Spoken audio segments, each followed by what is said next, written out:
Magandang araw po mga boxing fans natin dyan. Kumusta po? Boxing update po tayo. Casimero, ang ating nag-iisang angas ng Pinas.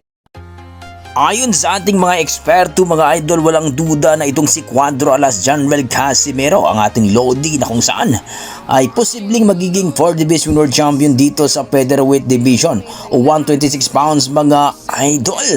Well mga idol, hindi po maumalayo mangyari po yan mga idol sapagkat itong si Casimero ay may karanasan na ito sa pagiging championship fight mga idol.